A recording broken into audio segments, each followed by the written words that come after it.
back to Reading with Jasmine. Today I will be reading chapter 6, and the title is Bean. We were about to get into our pajamas when we heard a psst from outside. It was Aunt Mamie. "If you step up," she called softly. "There's a little koala back at the clinic who just woke up, and I think he wants to meet you." Alexis and I bolted out of the tent and up the path, looping back around to walk a bit with Aunt Mamie, who wasn't moving fast enough, and then racing off again. When we got to the clinic, Aunt Mamie raised a finger to her lips. "Shh!" She tiptoed up inside, and Alexis and I followed, grinning at each other. Aunt Mamie brought us over to the nursery room. On the floor was a basket filled with blankets.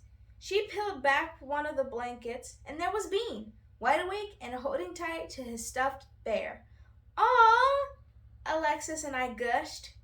On a scale from 1 to 10, this Joey's cuteness factor was off the charts. "Can we feed him?" Alexis asked, hooking her arm through mine. "Please?" "We'll give it a try," Aunt Mamie said. "He's a bit of a fussy eater. He needs several good meals a day to grow properly, but he doesn't always get them." "Kira can go first," Alexis said generously. "She's our guest, right, Aunt Mamie?" I flushed. "I'm not really a guest. I'm family." I knew Alexis probably hadn't meant anything by it, but being called a guest made me feel left out. This property has been in the Bailey family, my family, for generations. Didn't that make her a guest? I kept those thoughts to myself, though. "Thanks, Alex, for letting me try first." I settled into a rocking chair, and Aunt Mamie handed me the little koala, swaddled in his blanket and still clutching his teddy bear. Bean's fur was so soft, a mix of dark and light gray with a bit of white on his tufted ears. He blinked up at me with his big black eyes, and my heart melted. "Tip his bottle just slightly," Aunt Mamie said. A drip of formula landed on his mouth, and he licked it off with his tiny pink tongue. "Great job, little Bean," I said. When I hovered the bottle over his mouth a second time, he took a messy drink. I hadn't noticed a school when we drove in yesterday. "Where do you go to school?" I asked her. "Online," Alexis replied, her mouth full, and I almost choked on my eggs. I turned to my mother. "See, Mom, I told you, kids do school online all the time." Mom smiled patiently. "Yes, when they live on a wildlife sanctuary. Which I would if you loved me and let me live here all the time." I shot her a grin, which she did not return. "Alex and I could be in the same class." "Oh, yes, please, Mrs. Bailey," Alexis begged. Mom shook her head. "You're coming home with me in 2 weeks, Kira." Alexis and I slumped. Mom forked a piece of egg. "One day you'll thank me for making you go to school." I laughed, snorted. Pretty sure nobody in the history of the world has thanked their parents for sending them to the middle school. Now, I couldn't finish my breakfast. Here I was in the middle school of the Australian bush, and my stomach was upset about a place on the other side of the planet. "Well," Alexis said, standing up and taking her plate, "I'm off to do maths or whatever. I'll meet you later at the clinic, Kira." "School ruins everything," I called after her. "You can say that again." She held up a fist in solidarity. When she was gone, I turned to my mother.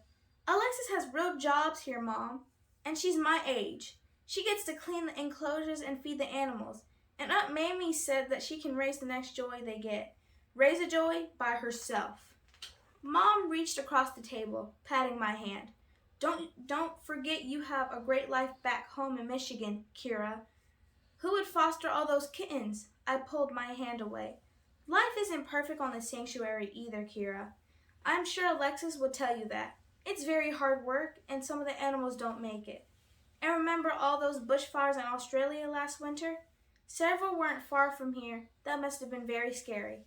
"Yeah, but the fires didn't reach the sanctuary," I sighed. My mom just didn't get it. It's like Alexis has the exact life I can only dream about. Going to school online, taking care of animals all day, hanging out with Aunt Mamie and helping her in the clinic. Mom picked up my plate, stacked it on hers, and stood it up from the table. I appreciate what you have done, Kira. We're here in Australia as guests of this amazing sanctuary for the next 2 weeks. How many 10-year-olds get to do that? Enjoy every minute of your good fortune, sweetheart. As I watched Mom walk away, I couldn't help thinking that she was wrong. I was more than just a guest. I belonged here. You're unnatural with him, Kira, Aunt Mamie said. He's taking the bottle so well with you. When Bean was finished with his bottle, Aunt Mamie put him on the floor, tugged his teddy from his grasp, and slid it across the room. Bean bobbled after it. He likes to play chase, she told us. Can I try? Alexis asked. She intercepted the teddy bear and tossed it in the other direction as Bean went to grab it. Aw, Alexis said. He loves his teddy. Don't koalas sleep about 20 hours a day? I asked Aunt Mamie. Yes, the eucalyptus leaves they eat don't have a lot of nutrients. So when they're not eating, they're mostly sleeping, Aunt Mamie said. But when he's awake, it's good for him to play and use his muscles. When the teddy bear was so close to me, I tossed it back towards Alexis, but Bean didn't run after it. I think he's getting tired already, I said. Sure enough, Bean ignored his teddy and then slowly, one leg at a time, crawled into my lap for a snuggle. The next morning, I was up too early, not used to Australian time. The clock in our tent read 5:30. I tried counting to 1,000, willing myself back to sleep, but it was no use. I got up, careful not to wake Alexis. It was still dark outside as I started down the path from the bush camp to the farmhouse. There were no lights on that house. Everyone was still asleep, so I settled into the porch swing on the veranda, after checking the cushions for creepy crawlies, and watched the sky turn pink and gold. I swung back and forth, remembering the last time I had watched the sunrise from the swing. Dad had been sitting beside me. I missed him, but it was a happy memory. The sun was nearly up when I saw movement in a bush nearby. Probably a kangaroo or a wallaby. Unless, could it be a fox?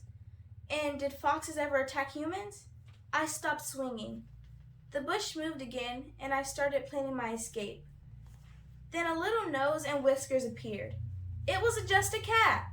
I stayed still and silent until it stepped all the way out of the bush. It was a little orange tabby, not exactly the ferocious fox I had imagined. Here, kitty, kitty, I called softly. Are you hungry? I looked around for something to offer as the cat took cautious steps through the grass towards me, its tail twitching. I slid off the swing. The cat froze, looking as if I might bolt.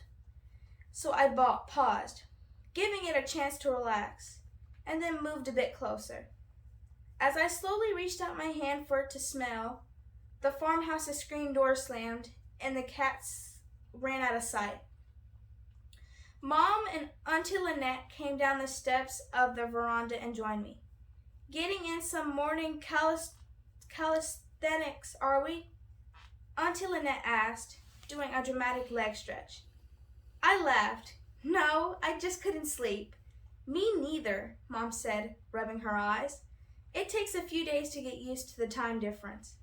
Auntie Lynette put her arm over my shoulder, and we started down the path to the bush camp, where Mr. Curry was already frying up breakfast. There you are, Alexis said, tying her shoes at the picnic table. Ready to head over to the clinic? Yep, I said.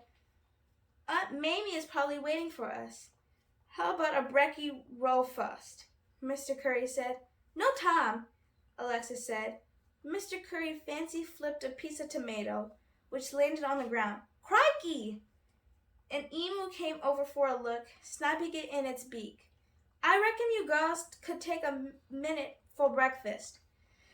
Alexis looked at me and groaned. Daggone, fine, I'll have a piece of bacon. Sure thing, Possum, with a side of egg and toast, if you don't mind.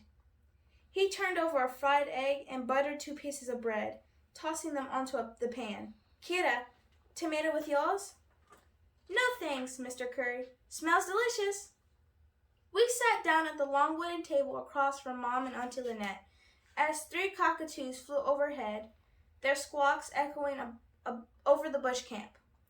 Aunt Mamie says she wanted to give Booma a lot of time outside, Alexis said to me. He's almost grown out of his baby box in the clinic. Does that mean he's ready for the big enclosure with Muffin? I asked. Well, he's almost 10 months old and he doesn't need a heat lamp or anything, so...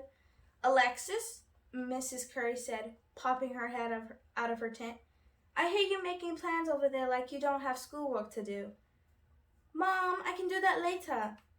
You will have to do it straight after breakfast. Thank you, her mother said firmly. Mom! Alexis protested, but Mrs. Curry came all the way out of her tent with a look that meant serious business. Alexis relented. Brutal, she muttered to me. This concludes Chapter 6. See you tomorrow for Chapter 7.